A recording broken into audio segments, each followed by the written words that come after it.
All right, Mr. Everything here. I'm just getting my bike ready for the summer. I'm a bit late, but I just remembered all the things I hate about my Honda 500.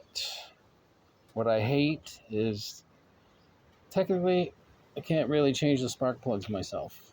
Shouldn't pretty much have to bring it in to change the spark plugs, check your spark plugs. But every year you have to, when you store this, you got to fog the engine and you got to get these boots out. You got to get the plugs out. And this bike is the biggest pain in the butt bike I have ever had in my life, or pretty much shouldn't even try to change these spark plugs. And I'm going to recommend that you not change the spark plugs yourself because something could get broken so easy. And uh, yeah, just that alone makes me mad enough.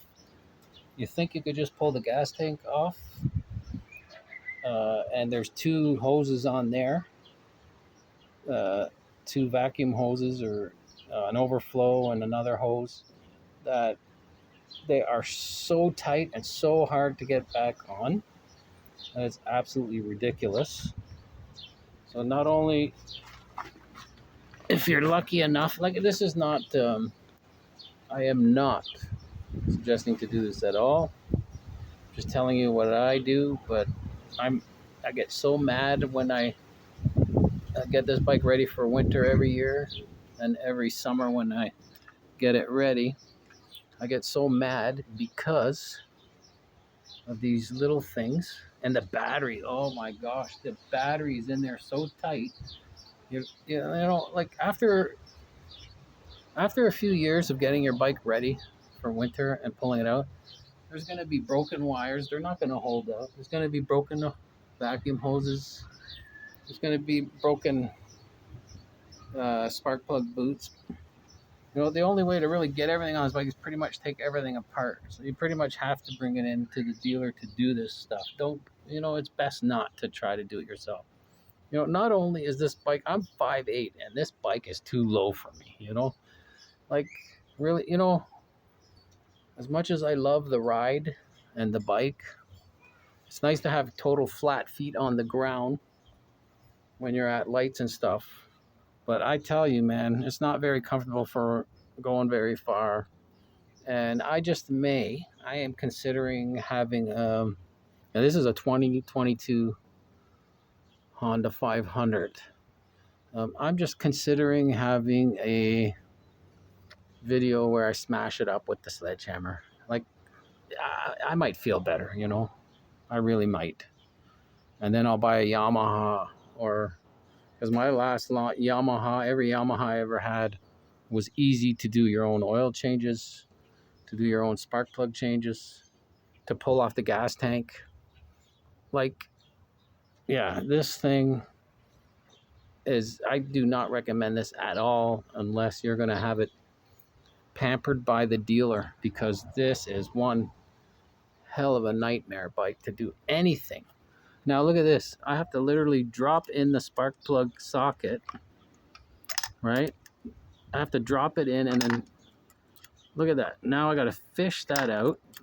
I hope I don't break the spark plug trying to fish out the spark plug socket. I had to bend this magnet to pull out the socket.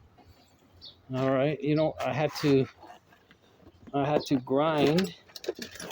1 second here. I had to grind the ball off of this extension so that it doesn't get stuck in there when I'm torquing and putting in and pulling out the spark plug. And to torque it, gosh, good luck getting the torque wrench in there. It just barely fits. And then it's best to have none of these balls. All these balls, I should grind that one off too, so it doesn't hold tight. And yeah, I mean, And not to mention, if you lift, I just lifted up the gas tank a little bit and the overflow came off and gas everywhere. So, I mean, this, I do not recommend this bike, even though I'm in a lot of groups with this bike. You know, I want a bike, I can change the plugs, I can pull the seat off, I can pull the gas tank off. You know, you want to do a little rust proofing under that gas tank. I mean, I do, you know. And yeah, it's a great little thing for riding, but I mean, look at this. To get this spark plug boot out, you're lucky to get it out. You got to take off these vacuum lines, and this one's really fun on this side. And if you think you can just take the gas tank off to and get at the spark plug boots, good luck. You would have to take out all the guts in here to properly do it. And you know, this drives me nuts. I don't know how long I'm gonna take it for, but I'll let you know if I decide to make a video smashing it up with the sledgehammer. All right, take it easy, Mr. Everything. Here, we're out of here.